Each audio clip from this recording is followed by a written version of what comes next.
اسلامی سال میں 12 مہینے ہیں جن کی ترتیب یہ ہے: محرم، صفر،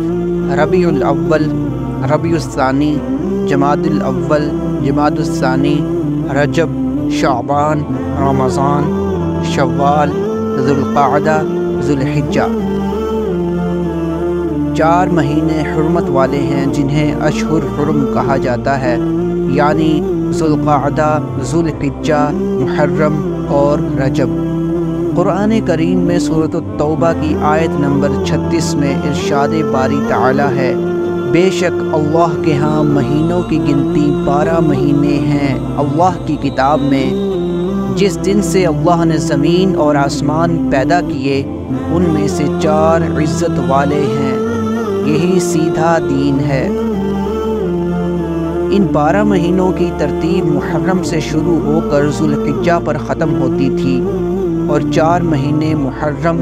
رجب، ذوالقعدہ اور ذوالحجہ اشہر حرم تھے جن میں قتل و قتال جائز نہیں تھا۔ اہل عرب ان 4 مہینوں کی حرمت کا لحاظ کرتے تھے،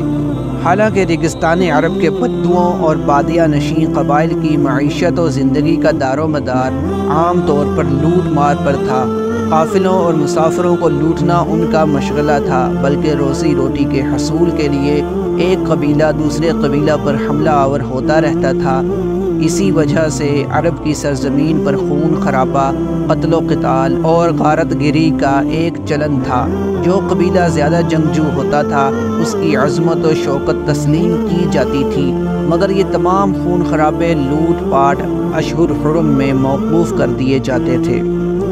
اہل عرب اگرچہ 4 کے عدد کا لحاظ کرتے تھے مگر قدرتی ترتیب کا پاس نہیں کرتے تھے، چونکہ ذوالقعدہ، ذوالحجہ اور محرم 3 مہینے پے در پے حرمت والے ممنوع القتال پڑتے تھے۔ اس سہمائی وقفہ میں اکثر ان کے خورد و نوش کا سامان ختم ہو جاتا تھا، خاص کر صحرا و جنگل میں بسنے والے منتشر بدوؤں کے قبائل جن کا پیشہ ہی لوٹ مار تھا۔ پھر وہ قبائل عرب بھی پریشان رہتے تھے جن کی عادت ہی دوسرے قبیلوں سے جنگ تھی،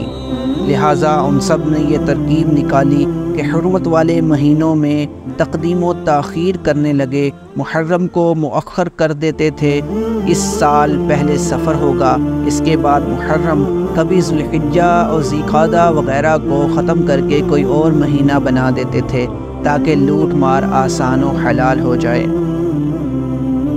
اسلامی کیلنڈر کا آغاز حضرت عمر فاروق رضی اللہ تعالی عنہ کے دور خلافت میں ہوا۔ اسلامی کیلنڈر کو ہجرت کے پہلے سال سے شروع کیا گیا، یعنی مکہ سے مدینہ کی طرف ہجرت کے سال کو 1 ہجری کہا گیا۔ ایک سال میں 12 مہینے ہی رکھے گئے اور سال کا آغاز محرم الحرام سے کیا گیا، جیسا کہ پہلے بھی ہوتا رہا تھا۔ چونکہ اسلامی کیلنڈر کا آغاز ہجرت نبوی صلی اللہ علیہ وآلہ وسلم سے ہوتا ہے، اس لیے اسے ہجری کیلنڈر بھی کہا جاتا ہے، اور مہینوں کا آغاز نیا چاند نکلنے سے ہوتا ہے، اس لیے اس کو قمری کیلنڈر بھی کہتے ہیں۔ ہر مہینہ 29 یا 30 دن کا ہوتا ہے اور سال 354 یا 355 دنوں کا ہوتا ہے۔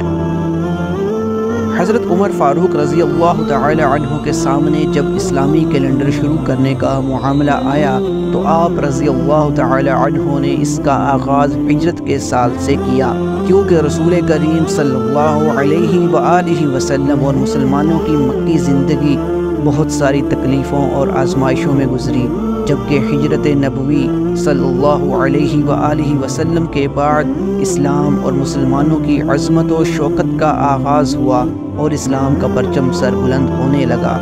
لہٰذا اسی حکمت و مصلحت کو مد نظر رکھتے ہوئے اسلامی کیلنڈر کا آغاز ہجرت کے سال سے ہی کیا گیا۔ اللہ تعالی نے تمام شرعی احکام قمری حساب کے مطابق رکھے، جس میں دوسری بے شمار حکمتوں کے ساتھ یہ حکمت بھی ہے کہ یہ عبادات ہر سال ایک ہی موسم میں نہ آئیں بلکہ بدل بدل کر آتی رہیں، ورنہ کسی علاقے میں روزے ہمیشہ گرمی میں آتے، کہیں ہمیشہ سردی میں۔ قمری حساب کی وجہ سے حج بھی مختلف موسموں میں آتا ہے تاکہ مسلمان سختی اور نرمی دونوں حالتوں میں روزہ و حج اور اللہ کے دوسرے احکام ادا کرنے کی عادت ڈال سکیں۔ قمری مہینوں میں سے 4 ماہ کو دین ابراہیمی میں حرمت والے مہینے قرار دیا گیا تھا، جن میں ہر قسم کی لڑائی حرام تھی، حتیٰ کہ اگر کوئی ان دنوں میں اپنے باپ کے قاتل کو بھی دیکھ لیتا تو قتل نہ کرتا۔ ان میں سے 3 مسلسل تھے، ذوالقعدہ، ذوالحجہ اور محرم، تاکہ حج کے ایام اور ان سے 1 ماہ پہلے اور 1 ماہ بعد پورے عرب میں لوگ حج کے لیے بے خوف اور پرامن ہو کر حج کر سکیں،